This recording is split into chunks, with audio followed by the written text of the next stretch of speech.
When Daddy was a little boy, he loved to draw. And when he was given a box of colored pencils, he spent all his days drawing. He drew little houses. Each little house had a chimney.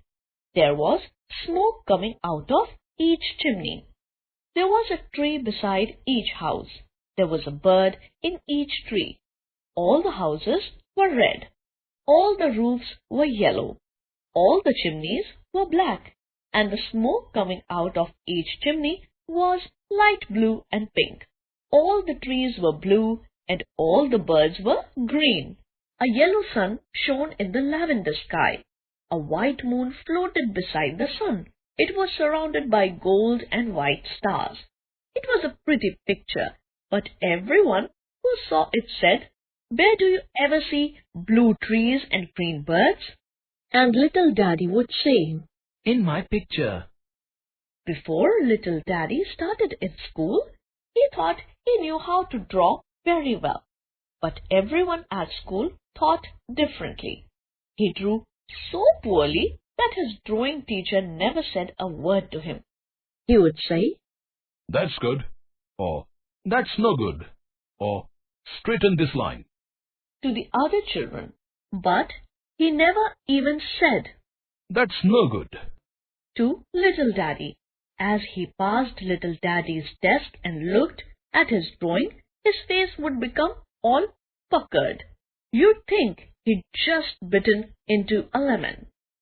Some of the girls felt sorry for little Daddy. When the teacher turned his back, they would quickly draw something in little Daddy's drawing book. They tried to do their worst, but no one could draw as badly as little Daddy.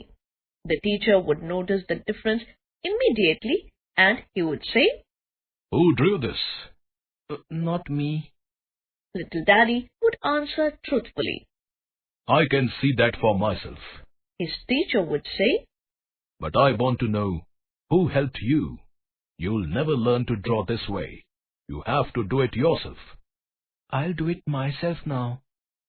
Little Daddy would reply, and he would draw something in his drawing book. The teacher would wince again. "Now I can see.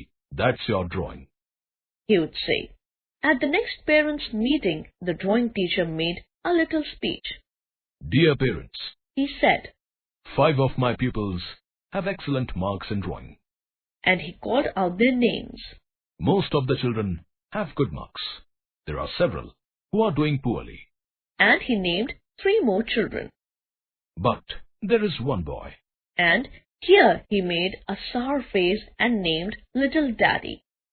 It's not that he's doing poorly. It's just that I think it's some sort of mental block. Something that prevents him from learning how to draw. Grandma and Grandpa were very disappointed. Still, it was the honest truth. Years passed. Daddy graduated from school and then from college. In all this time, he would only learn to draw a cat. But any child can draw a cat, even a little child. Daddy is very envious of them because their cats are much better than his. He did once see an artist who drew as poorly as he did, but that man said, "This is how I see this face, this tree, and this house, and this is how I draw them." What a pity little Daddy never thought of saying that to his drawing teacher.